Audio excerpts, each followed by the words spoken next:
Esto es Desde la Redacción, el podcast de Rosario 3. Mi nombre es Ezequiel Clerici. En este episodio conversamos con Esteban Actis, doctor en Relaciones Internacionales, sobre la situación política que atraviesa Venezuela. ¿Maduro podrá sostener el poder tras las acusaciones de fraude electoral de la oposición y parte de la comunidad internacional? ¿Qué rol juega el ejército y las manifestaciones de protesta? Actis analiza el escenario regional, la economía venezolana y cómo puede afectar una nueva crisis migratoria a los países del Cono Sur.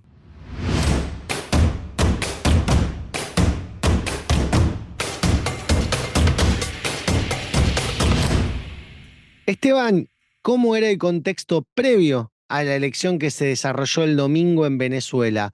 En particular, ¿cómo estaba atravesando la sociedad venezolana estos últimos años y cómo era la relación con el gobierno de Nicolás Maduro, que por lo que uno observaba desde acá, no había muchas noticias al respecto y daba la sensación de que la situación era calma, pero no sabíamos de qué forma era calma? Bueno, para ser un poco más amplio en el recorte del análisis, hay que plantear que el gobierno de Nicolás Maduro comienza a partir del año 2015 con un desvío autoritario muy claro en materia política, y esto tiene que ver con las elecciones de diciembre del 2015, elecciones legislativas, donde participando la oposición plenamente y en una elección con veedores internacionales, por primera vez la experiencia chavista, podríamos decir, pierde una elección, y es cuando el gobierno de Maduro decide no reconocer esa derrota, suspende casi las funciones del el Parlamento venezolano, llama a crear una constituyente como un reemplazo, bueno, y a partir de ahí, efectivamente, en Venezuela es muy difícil hablar del funcionamiento pleno de la democracia. Porque es interesante, porque si bien el gobierno de Chávez, sobre todo a partir del año 2002 en adelante, hasta el 2013 que fallece, se llevaba muy mal con la democracia liberal representativa, era un gobierno claramente que no respetaba la división de poderes, intervenía en los medios de comunicación, bueno, esta idea de la poliarquía que entendemos los politólogos de una democracia que funciona liberal no estaba funcionando. Es verdad que cuando iba a elecciones o un referéndum, y esto era auditado por veedores y demás, tenía apoyo popular, porque la economía venezolana entre el 2005 y el 2013 creció muy fuerte, hubo una política redistributiva muy fuerte del gobierno de Chávez. Entonces, esto hacía que haya lo que se conoce como una democracia participativa. Había apoyo popular. Bueno, a partir del año 2013, cuando asume Maduro, la economía venezolana, después podemos charlar por qué, bajan los precios del petróleo, cae muy fuertemente, comienza a caer. Bueno, y el gobierno de Maduro se enfrenta justamente en ese contexto de mayores demandas sociales, de mayores presiones políticas, y decide la salida autoritaria. Entonces, desde ese contexto es que en el año 2015 es muy difícil hablar de un funcionamiento de cualquier dimensión democrática en Venezuela, y eso continuó, bueno, y se profundizó con después la elección de Guaidó, que justamente fue este presidente que muchos países lo enaltezaron como un presidente electo. Y bueno, eso continuó. El año pasado hubo un acuerdo de la oposición venezolana y el gobierno, lo que se llamó los acuerdos de Barbados, Estados Unidos y muchos países latinoamericanos como México, Barbados y otros países unieron a la oposición y al gobierno venezolano para llevar adelante esta elección con ciertas garantías, evitar proscripciones y demás. Parecía que íbamos a tener una elección transparente o con cierta transparencia, pero bueno, ya efectivamente, promediando este año, se proscribió la posibilidad de que Machado participe en las elecciones, esta líder que estaba aglutinando la elección, entonces ya comenzaba una sospecha de que nuevamente iba a haber un problema claramente de oferta electoral y que se estaba incumpliendo ese acuerdo. Y bueno, y terminamos en la elección del domingo, donde claramente todo indica, los indicios dan muestra de que efectivamente el gobierno de Maduro perdió las elecciones, y bueno, y eligió nuevamente profundizar el conflicto anunciando un triunfo con unos números que no han sido validados por ningún acta provisoria ni ninguna evidencia empírica, y todo indica que efectivamente ha habido un fraude en Venezuela. Bueno, y desde esa situación tenemos 3 días de una convulsión regional y hemisférica muy fuerte, porque efectivamente la profundización del desvío autoritario ha hecho que, bueno, la situación sea muy inestable para Venezuela y para la región. Esteban, ahí me parece que tenés un punto clave que me gustaría profundizar, que es la diferenciación que vos claramente haces, hablando de gobierno autoritario, con lo que podemos escuchar tanto en medios de comunicación audiovisuales, pero también como escritos, en donde se habla del gobierno de Maduro y también previamente del de Chávez como una dictadura. Técnicamente, desde un lugar, digamos, de politólogo, ¿por qué no cumple con todos los ítems de ser una dictadura hasta acá, digamos, Ujú. hasta la elección del domingo? ¿Y cómo sí podría eso transformarse, entiendo yo, esta es mi visión, sí en una dictadura a partir del no reconocimiento, digamos, de haber perdido las elecciones, en el caso de que ello haya sido así y haya sucedido? Bueno, en verdad es una discusión muy conceptual y que tiene claramente una simbología muy fuerte, llamar a un gobierno dictatorial o autoritario. Y efectivamente, si uno mira, bueno, hay indicios y evidencia empírica para llamar una u otra manera, de acuerdo con qué biblioteca y con qué preconceptos conceptuales uno esté trabajando. Lo que sí hasta ahora, si uno mira, hay algunos indicios que justamente pueden matizar esta idea de una dictadura plena, que tiene que ver, por ejemplo, con, bueno, efectivamente la participación y el llamado a elecciones, y donde participa la oposición, cosa que, por ejemplo, no pasa en el gobierno de Ortega en Nicaragua, donde claramente no hay elecciones, mucho menos en el caso En de Cuba, Cuba. efectivamente. Hay algunas gobernaciones subnacionales en Venezuela que son gobernadas por la oposición, pero efectivamente lo que uno puede decir, más allá de si estamos en una dictadura, que es muy difícil hablar que Venezuela haya una democracia, eh, un sistema democrático, insisto. No hay ningún concepto democrático de la ciencia política, ni la democracia representativa liberal, ni la democracia participativa, donde justamente se dice, bueno, no importa todas las instituciones, el check and balance, esas son cuestiones formales, liberales, que no importa. La democracia es cuando tiene el apoyo popular. Si uno no tiene apoyo popular y es riliado con la soberanía popular, sea un referéndum, una elección, ahí hay democracia. Bueno, en Venezuela, la última elección del 2015 que pasó eso, perdió el gobierno y ahora actualmente, efectivamente, parece que pierde. Entonces, a mí lo que me interesa destacar es que es muy difícil hablar de un gobierno democrático en Venezuela, y sí tenemos un desvío autoritario que se viene profundizando y donde claramente, si uno mira cómo llegan las elecciones en el 2010, estas elecciones últimas, el domingo, también vemos que es muy difícil pensar que la voluntad popular se pueda manifestar plenamente. ¿Por qué?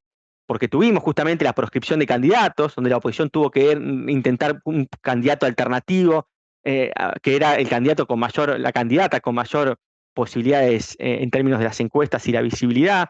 Tenemos 6 millones de venezolanos que están fuera del país y que ha habido todo intento de artilugio para que no voten. Votó una fracción muy mínima, porque claramente son venezolanos que se han ido de Venezuela y tienen una visión muy crítica. Entonces, ahí desde la demanda electoral también hay un problema. Entonces, el gobierno de Maduro siempre ha aplicado todos intentos de intentar justamente generar distintos artilugios para limar un poco y afectar la voluntad popular. Pero bueno, yo creo que ha habido por parte del gobierno de Maduro una idea de que como la economía venezolana en los últimos 2 años ha dejado de caer y se ha estabilizado y ha comenzado a tener un proceso de cierta normalización y el consumo comenzó a estar, bueno, que eso le iba a dar cierta legitimidad y que justamente con todos esos artilugios electorales le iba a permitir tener una victoria y así validarse y volver a tener justamente, bueno, una oxigenación política, y efectivamente hemos visto que parece indicar que las urnas han sido un fuerte rechazo al gobierno de Maduro, y bueno, y la salida ha sido justamente profundizar ese desvío autoritario. Y efectivamente, si estamos a la vista de un fraude que se confirma y que efectivamente el gobierno puede mostrar sus resultados electorales, bueno, y si se mantiene en el poder, bueno, ya claramente la idea de dictadura, que bueno, es muy, en algunos sectores de la politología sigue siendo bastante, podríamos decir, rechazada, bueno, es un saco que claramente le va a caber con todas las letras. Por eso me interesaba mucho tu opinión en este sentido, porque primero que en Argentina la palabra dictadura tiene un peso simbólico muy, muy fuerte y muy importante, y hay una razón muy clara de por qué eso es así. Y lo que yo noto es como un intento de direccionar ciertos discursos, ciertas miradas hacia ese concepto, cuando eso no quiere decir, digamos, que el gobierno sea bueno, ¿no? Simplemente lo que trato de poner en contexto y aprovechar para eso el podcast es Ujú. justamente decir, bueno, vamos a tratar de ponerlo claramente en el lugar que corresponde. Es una democracia autoritaria. La podríamos hacer similar a lo que tal vez pasa en Rusia. Aclarado eso, que me pareció un punto Ahora, importante. te sumo una Sí, cosa, sí, Ezequiel. sí, claro. Es verdad que también en los últimos años el gobierno de Maduro ha llevado adelante, bueno, prácticas claramente que tienen una visión y una lógica dictatorial, donde son prácticas estatales arbitrarias del uso de la violencia por parte del Estado, sin ningún tipo de apego a la ley. Y eso justamente, bueno, y lo que hemos visto en estos días es que parece profundizarse ese aparato represivo. Entonces, también la consolidación de un aparato represivo paraestatal, con actores fuera de la lógica represiva legal, también, bueno, es un indicador que puede tributar para justamente fomentar la idea o que el camino de Nicolás Maduro hacia una dictadura viene cumpliendo todos los casilleros. Me gustaría que pongas en contexto qué tipo de país es Venezuela en la región. ¿Es un país pequeño, es un país mediano, es un país grande? ¿Qué cantidad de habitantes tiene? ¿Cuál es su producción? ¿Cómo es su ubicación geográfica y geopolítica en la región? Como para tener un contexto de qué estamos hablando cuando hablamos de Venezuela. No, Venezuela es un país de una potencia de segundo orden regional, podríamos decir. Claramente, uno habla de países los más importantes de América Latina, está pensando sobre todo siempre en Brasil y México, y después habla países como el caso de Argentina, Colombia.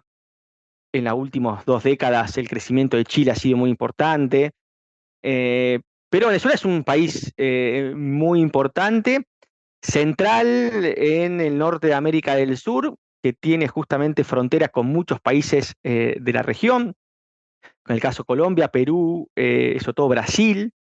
Entonces es un factor central en términos geográficos. Está justamente también vinculado muy fuertemente a Centroamérica y al Caribe, y ahí uno puede plantear que siempre ha sido Centroamérica y el Caribe la región de mayor influencia de los Estados Unidos en el hemisferio. Entonces Venezuela siempre entra, más allá de esta América del Sur, justamente en esa primer anillo de influencia norteamericana. Y es un país que tiene una producción petrolera y una reserva de petróleo más importante a nivel mundial. Entonces siempre su centralidad energética ha sido fundamental.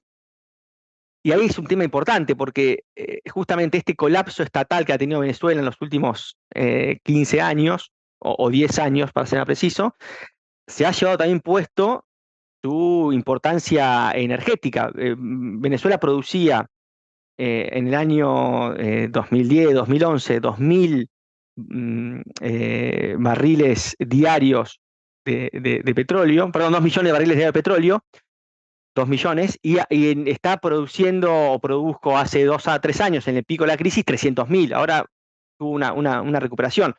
Pero claramente, y PDVSA, que era una empresa muy eficiente y una empresa que tenía inversiones, es una empresa que ha caído totalmente en términos de su capacidad productiva, en su capacidad en términos prácticos. Entonces, también hoy Venezuela es un actor económico que viene perdiendo peso en la reconfiguración regional y global, sobre todo en materia energética. El país solamente produce petróleo, quiero decir, crudo. Después, no tiene una diversificación de su economía como puede tener un país también mediano y de segundo orden como puede ser la Argentina. Producción de alimentos, industria petroquímica, no sé, industria de conocimiento. Está supeditado solamente al crudo. Exactamente, es un país donde su principal actividad económica tiene que ver con la producción de petróleo y derivados, y después es un país importador en gran parte de sus recursos básicos. Entonces es una economía que depende mucho del petróleo y por ende ha dependido mucho de una variable externa que es ajena al control de cualquier político, sea Maduro, Chávez, quien gobierne Venezuela, que son los precios internacionales del petróleo.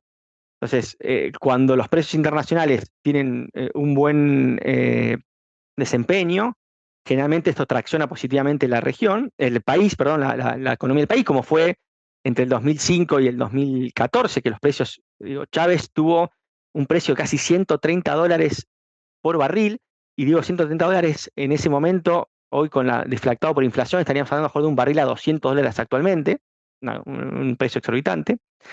Y entonces, eso cuando permite eso, hay una bonanza económica. Cuando los precios están a la baja, generalmente tenemos una situación adversa. Entonces, en ese sentido, es que la economía venezolana es plenamente dependiente del petróleo. Y déjame darte un dato interesante en relación a esta caída de Venezuela como productor de petróleo. En el año 2021, por primera vez, Venezuela tuvo ingresos por remesas. Esto es, claramente ya habíamos tenido 7 millones de personas que habían salido de Venezuela, que se habían radicado en los países vecinos, en Brasil, en Colombia, Perú, Chile, Argentina, que enviaban dinero a sus familias. Tuvo mayor ingreso por remesa que por venta y exportación de crudo. Ahora en los últimos años la exportación de crudo como creció, pero eso fue un indicador muy fuerte de decir, bueno, efectivamente lo que ha tenido la economía venezolana ha sido una situación de hecatombe económica que llevó a que Venezuela haya tenido una crisis económica, una caída de su Producto Bruto Interno del PBI, de las más grandes que se recuerda en la historia, comparable con situaciones de guerra. Hay que ir a una situación de guerra como la Segunda Guerra Mundial para ver que un país tenga una caída de su economía tan fuerte como la que tuvo Venezuela entre el año 2015 y 2020. Y eso justamente, ese colapso estatal, ese colapso económico, bueno, ha sido muy, muy marcado, que justamente explica la crisis venezolana, que la tenemos muy marcada en los últimos 7, 8 años. Recién hablabas de las remesas y de cómo eso influye, imagino, positivamente en la economía venezolana. Se habla mucho de dolarización endógena. ¿En parte tiene que ver con esta cuestión de las remesas que vienen del exterior o tiene otra razón que yo no estoy, digamos, teniendo en consideración? Bueno, efectivamente, Venezuela sufrió un proceso de hiperinflación en los últimos años, que se ha atenuado en los últimos 2 años, donde Venezuela volvió a tener inflación alta, pero no una hiperinflación anual de miles y miles por ciento. Y eso hizo que justamente Venezuela no tenga moneda, y la respuesta de los venezolanos fue una dolarización no de facto, o sea, no hay una dolarización en Venezuela decretada por el Banco Central, pero efectivamente las transacciones de bienes y servicios se hacen con dólares. Entonces, muchas no se hacen con la moneda nacional, sino que se hacen con dólares. Entonces, es muy común tener la referencia del dólar como moneda no solamente de valor de reserva de valor, sino de transacción. Y justamente, bueno, ha sido también una forma de una estabilización, podríamos decir, no buscada, pero efectivamente donde se ha referenciado un valor de los bienes y servicios que transaccionan diariamente los venezolanos, ya sea como consumidores o como empresarios. Entonces, hay una dolarización casi, de hecho, no fáctica, pero efectivamente hoy la economía venezolana funciona con ese mecanismo de fijación de precios con la moneda norteamericana. Sí, ahí hay un tema que a mí por lo menos me llama mucho la atención y que en cierto punto me pone en alerta, que es la cuestión de cuando los procesos sociales no están conducidos por los gobiernos y los estados. Y como pese a eso, porque hay una idea de que si no lo conduce un gobierno, no lo conduce un estado, vas hacia el colapso. Y sin embargo, las sociedades encuentran la forma, la manera de seguir adelante. Después, bueno, hay que ver cómo eso se sigue adelante, ¿no? La situación de inseguridad en Venezuela es grave, todas las cuestiones de carencia son bastante marcadas. Y genera un poco de miedo también viendo un poco el panorama que tenemos a nivel local y algunos discursos que se rubrican sobre el tema de la dolarización. Pero no te quiero meter ahí ni nada por el estilo. Sí me gustaría ahora volver a la cuestión de las elecciones. Esto lo estamos grabando un día jueves, va a ser el domingo. Brasil acaba de tomar posesión de la embajada argentina en Venezuela por pedido del gobierno de Javier Milei. Brasil nuevamente sale a salvar un poco la ropa de la Argentina, ya lo hizo con el gas, ahora lo está haciendo con esta toma de posesión de los bienes y de los edificios de la Argentina y a su vez tomando el resguardo de los asilados políticos venezolanos que se encuentran en nuestra dependencia nacional. Hasta acá, hasta el día jueves, y con el escenario internacional que más o menos venís describiendo hasta el momento, ¿existe un panorama, de nuevo, un escenario de salida para el gobierno de Maduro frente al contexto interno que se está dando, esto de represión, manifestaciones en las calles y el internacional de mucha presión? Bueno, es la gran pregunta que se hacen todos, la pregunta del millón. La pregunta es, ¿hasta qué punto la presión internacional puede cambiar el curso de las acciones y puede justamente llevar a Maduro a una mesa negociadora? Y es la gran pregunta. Lo que uno viene viendo en el caso venezolano, el otro día una colega colombiana, Sandra Borda, lo manifestaba, es que parece que la comunidad internacional ha agotado todos los mecanismos con Venezuela en relación a la capacidad de presión para justamente intentar una salida negociada. Entonces, todos los instrumentos como resoluciones de organismos internacionales, como justamente, bueno, inclusive el uso o la amenaza de la fuerza, en un momento se utilizó, como que creo que no es una salida, pero se ha utilizado cuando fue con el gobierno de Trump, tampoco tuvo éxitos. Entonces, claramente hay como una situación de impotencia de la comunidad internacional para intentar generar esa situación. Y en un contexto donde Venezuela, no en el plano regional, que después podemos hablar, creo que hay muchas novedades, pero en el plano internacional, sobre todo para las democracias occidentales, Venezuela hoy es una agenda internacional que ha perdido jerarquía, a diferencia de lo que fue en el año 2019, porque justamente Estados Unidos hoy está en un contexto eleccionario muy fuerte, con lo que estamos viendo de una polarización política muy fuerte, tiene una situación internacional con una guerra como es la guerra entre Rusia y Ucrania, donde es un actor involucrado que está asistiendo a Ucrania, Israel tiene en una Gaza. Israel en Gaza, una situación de una conflictividad muy fuerte en Indo-Pacífico con China, entonces claramente no es una agenda prioritaria, si bien es tratada, pero no está toda la centralidad diplomática puesta en la región. Para Europa, que ha sido un actor también muy importante, hoy ve que Rusia y la guerra de Ucrania se profundiza y el temor es que esa guerra se expanda más allá de Ucrania, entonces también no está mirando con prestada atención. Entonces, y también tenemos por otro lado actores no occidentales, como puede ser el caso de Rusia y China, que efectivamente tienen intereses y tienen una relación con el gobierno de Maduro muy fuerte, entonces podríamos decir que son actores más propensos al status quo que al cambio. De hecho, fueron los que lo reconocieron rápidamente el domingo a la noche cuando se supo los resultados. Y hay que pensar, en el caso de China, China tiene hundido en Venezuela más de 60.000 millones de dólares, que ha sido los distintos préstamos que le ha dado a Venezuela, sobre todo a la empresa PDVSA para su funcionamiento. Y claramente China, esa inversión que hizo en Venezuela en términos económicos ha sido muy mala. Uno puede decir en términos políticos, se verá si es una apuesta política, pero en términos económicos cuando se habla de que China ha comenzado a prestar distinto en el mundo, porque hay dos ejemplos donde China prestó plata y no ha tenido sus devoluciones, ha sido Pakistán y Venezuela. Entonces también China sabe que un cambio sabe que con el gobierno de Maduro va a ser difícil que ese retorno sea que pueda lograrse, pero sabe que es un interlocutor válido y que, bueno, efectivamente puede haber una devolución como está haciendo ahora con barriles de petróleo de manera lenta, pero que puede existir. Con un cambio de gobierno para China es todo una caja de Pandoras porque efectivamente puede haber un desconocimiento de todos los empréstitos que ha tenido. Entonces, no estaría muy cómodo con un cambio de gobierno pro-occidental.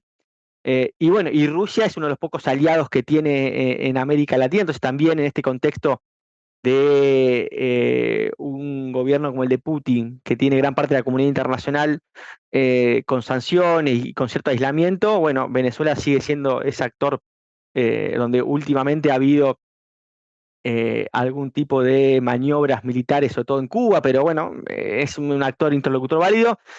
Entonces, esa polarización internacional no es funcional a una salida de presión internacional. Y a nivel regional, si querés charlamos, pero eso se me parece lo más interesante. Creo que si hay una salida internacional, la región puede ocupar un peso más importante del que ocupó en crisis anteriores. Hay dos países en particular que han tenido una posición de extrema mesura. Me refiero a Colombia y a Brasil. ¿Por qué estos países tan importantes dentro de la región tomaron esa actitud de no confrontar y de buscar una salida negociada que incluya a la oposición venezolana? Digamos, ¿qué intereses hay detrás de ambos países o cuáles son los que vos lográs identificar? A lo que vos decís, sumemos que hay una variable política también que juega, que son los vínculos, en el caso de Brasil, históricos del PT y de Lula y de gran parte de sus funcionarios, con el proceso que empezó Chávez y continuó Maduro. Entonces hay interlocutores y hay un tipo de, bueno, apoyo que ha existido y generacionalmente también esa variable juega. El caso de Petro también, Petro ha tenido vínculos interpersonales con Maduro. Entonces, creo que esa es una variable que juega muy fuerte para no tener la postura que ha tenido, por ejemplo, el caso de Boric. Yo siempre dije, Boric viene a romper generacionalmente con la izquierda latinoamericana. No tiene esas ataduras ni partidarias, ni ideológicas de la Guerra Fría. Entonces, Boric es una izquierda que ha dicho siempre, bueno, eh, Maduro no respeta la democracia y no hay vueltas, no tiene ningún tipo de vínculo partidario, interpersonal, generacional. Entonces, a mí me parece que juega una esa variable para pensar la mesura. Y después la otra que creo que efectivamente, por lo que uno sabe, tanto Colombia, el gobierno de Petro, como el de Lula, está intentando tener una posición negociadora. Está intentando buscar y justamente como tienen llegada al gobierno y a la oposición, jugar un rol de buen oficiante de una salida negociadora. Que no sabemos si va a tener buen puerto eso, porque es muy difícil, pero en ese proceso, si uno está negociando, efectivamente no puede tener discursivamente, ni como ha pasado en el día de ayer en la votación en la OEA, una votación que justamente sea favorable a lo que fue la resolución que condenaba y rechazaba las elecciones del gobierno de Maduro, porque justamente, entonces me parece que son dos gobiernos que están teniendo mucha mesura, por un lado por compromisos políticos, y a mi entender es un grave error, porque creo que para la izquierda latinoamericana y para el progresismo haberse podido desprender del Maduro ha sido muy nocivo electoralmente y políticamente, y efectivamente si no se puede hacer ahora va a ser mucho más, pero creo que más allá de eso, lo que están estos dos actores es intentando informalmente y fuera de la visibilidad tender puentes para una salida negociadora. Y bueno, y en ese contexto es que tanto en la retórica como en el posicionamiento en los organismos internacionales es que están intentando mostrar esa mesura. Ahora bien, algo que decía Andrés Malamud, y lo escuché en un podcast, me parece muy interesante, es que si uno quiere democracia en Venezuela, tiene que ser justicia.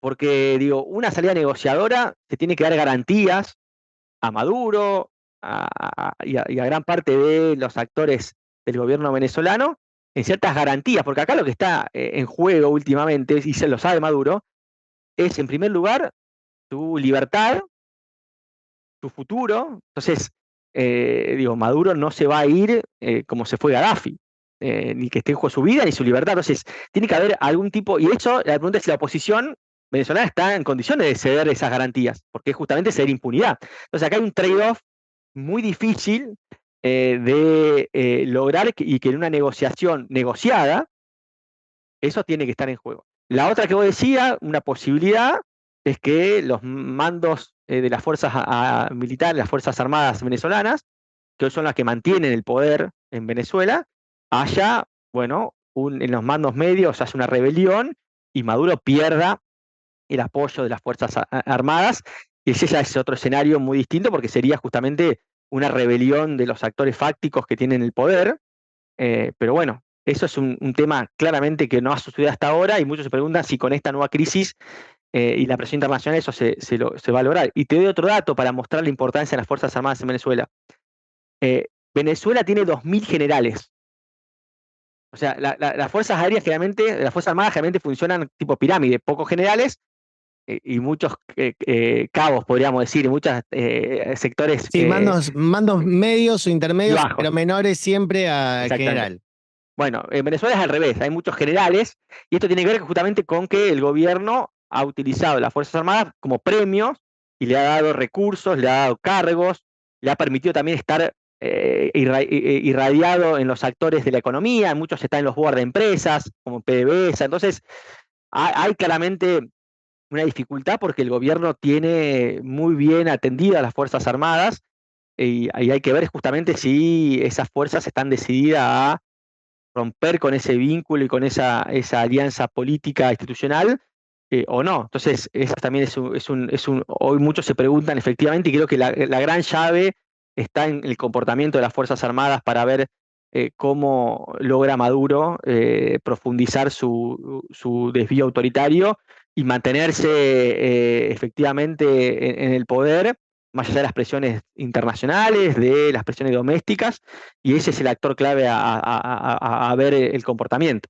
El apoyo de los poderes fácticos que sostienen a Maduro es justamente su alianza inquebrantable con las Fuerzas Armadas, y eso ha sido, se ha intentado, intentado justamente romper eso, pero hasta ahora no se ha logrado, y la pregunta es, ¿hasta cuándo? ¿Hasta cuándo tiene un dique de contención y hasta cuándo justamente las Fuerzas Armadas también no son receptivas de la legitimidad popular que pide un cambio en Venezuela? ¿Hasta qué punto justamente, bueno, esa presión doméstica de la ciudadanía, de la sociedad civil, de los partidos de la oposición internacional, no comienzan a generar un indija y comienzan a generar justamente la posibilidad de que eso se revierta?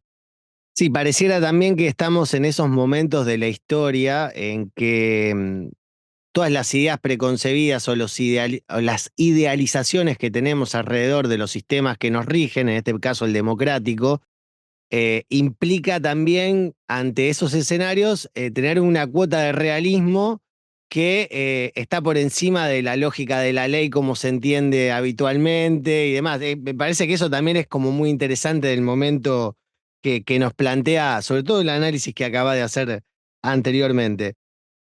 ¿Es posible una ola migratoria, como varios analistas comentan, si Maduro sigue en el poder, más allá de si demuestra que ganó de forma limpia o si se impone de forma de facto? Bueno, me pasa que ahí son dos escenarios que tienen una particularidad. En el caso que Maduro, y que es muy difícil ya, porque digo, pasado ya casi 4 días de las elecciones, hoy todo lo que dicen es, bueno, la evidencia que muestre Maduro ya no va a ser legítima, digo, va a tener, porque uno dice, las actas electorales se procesan, ¿no? Parece que hay un tiempo para fabricarlas, porque y la oposición es muy interesante, porque la oposición también ha entendido el juego que le ha propuesto el gobierno de Maduro. Ha entendido, se ha unido, cosa que antes estaba totalmente desarticulada.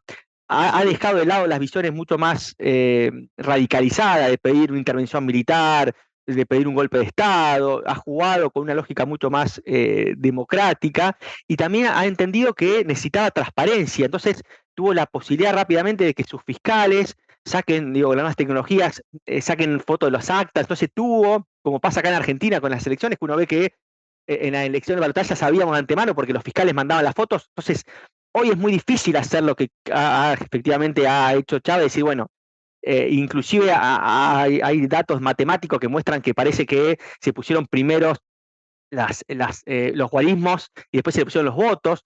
Entonces, la oposición ha sabido jugar y hoy tiene una carta que es, bueno, tenemos estas actas, le hemos escaneado y es lo que tenemos nosotros. El gobierno no está mostrando nada y eso le da una potencia simbólica muy fuerte que en otras elecciones, como en el año 2015, no tenía. Pero efectivamente, si se profundiza la crisis venezolana en términos políticos, vamos a un escenario de represión muy fuerte, de profundización de las sanciones económicas por parte de los Estados Unidos y de un deterioro político muy fuerte, esto va a impactar en la economía, porque la economía no es ajena a la inestabilidad, y efectivamente podemos volver a tener un escenario de crisis económica remarcada, y esto puede gatillar nuevamente, ya sea por vía política, es decir, exiliados políticos, por migrantes económicos, una nueva ola de migrantes en Venezuela, y es por eso que Venezuela para América Latina y para los países que vos nombraste no es solamente un tema de política exterior, es un tema de política doméstica, un tema de política interna.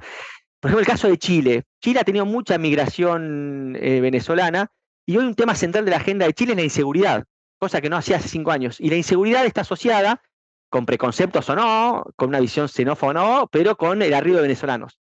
Entonces, para Boric, electoralmente, políticamente, esta crisis y la situación de los migrantes venezolanos es un tema de política doméstica muy fuerte, y por eso también está jugando muy fuerte y mostrando un liderazgo y mostrar justamente una situación de decir, bueno, acá el gobierno de Chile se posiciona fuertemente porque también está pensando en los impactos electorales que esto puede tener en los próximos años. Entonces, es un tema no solamente de política exterior, insisto, para los países de la región es un tema de política doméstica y bueno, el caso de Colombia, la asimilación de los migrantes venezolanos ha sido muy difícil, ha generado también algunos tipos de guetos en algunas ciudades. Entonces, es un tema muy delicado que los gobiernos no pueden dar la espalda a esta situación.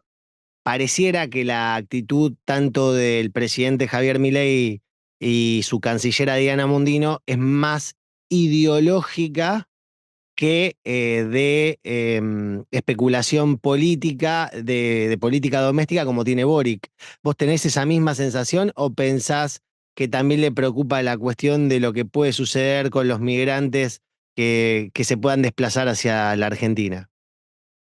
No, yo creo que todos los gobiernos ven esta crisis como una oportunidad también política doméstica, y me parece que el gobierno argentino lo que está haciendo en términos del discurso y la narrativa es muy útil para cerrar filas con los sectores más duros del gobierno, más ideológico, y le permite justamente polarizar, digo, libertad, comunismo, buenos y malos.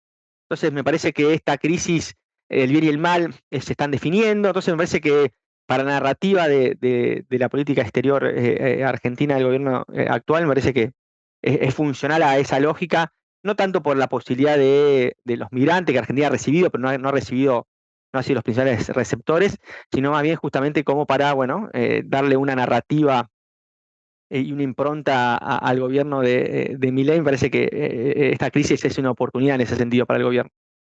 En términos económicos, en términos de posición de la Argentina a nivel regional, ¿tiene algún tipo de consecuencias estas rupturas de relaciones diplomáticas que se produjo después de de la declaración contra Maduro y remarcando la idea de fraude que tuvo el presidente, que además ya viene peleándose con distintos actores, no solo regionales, sino internacionales? ¿Considerás que puede tener algún tipo de perjuicio para la República Argentina, que no es lo mismo para el gobierno?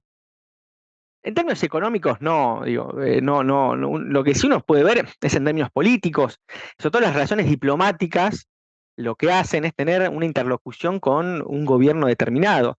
Cuando se llega al punto de romper las relaciones diplomáticas, en realidad los que se ven afectados son los argentinos que están en Venezuela, que justamente no tienen una interlocución del gobierno de su país, que son ciudadanos argentinos, ante una eventualidad, cualquier eventualidad, y los venezolanos que están aquí, que tampoco justamente tienen esa situación. Entonces, la principal perjudicados con una relación de ruptura diplomática son los ciudadanos que están habitando temporalmente o de manera permanente en el suelo del otro país.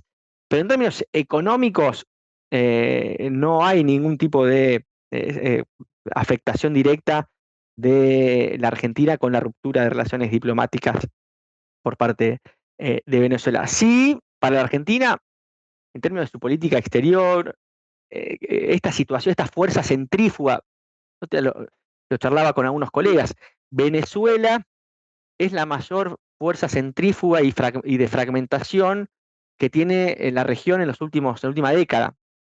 Es muy fuerte esa fuerza, entonces genera dificultades para que los países puedan tener posicionamientos concertados en agendas regionales que hoy son muy necesarias y que se están debatiendo, que van más allá de Venezuela, pero Venezuela contamina, genera rispidez. Entonces, por ejemplo, se suma a Bolivia como miembro pleno del Mercosur. Bueno, Bolivia ha salido a defender el gobierno de Maduro. En el caso de Argentina, no. Entonces, esto es un foco de tensión para ir a sentarse a negociar una agenda comercial, una agenda económica, porque ya genera rispideces de interlocución y genera un ruido político. Entonces, la profundización de la crisis venezolana es muy mala noticia para que la región logre tener ciertas posturas comunes más allá de la crisis venezolana, porque justamente, insisto, es una fuerza centrífuga que viene a contaminar y a generar mucho ruido, y esto no es una buena noticia para la región en general y también para muchas necesidades que tiene Argentina de consensuar y articular con sus países vecinos. Charlamos con Esteban Actis. Muchas gracias por este tiempo, por este rato, Esteban. Fue un placer poder contar con vos Desde la Redacción. Gracias, Ezequiel, por la convocatoria. Desde la Redacción es una creación de Rosario 3, Grupo Televisión Litoral. Gracias por tu atención.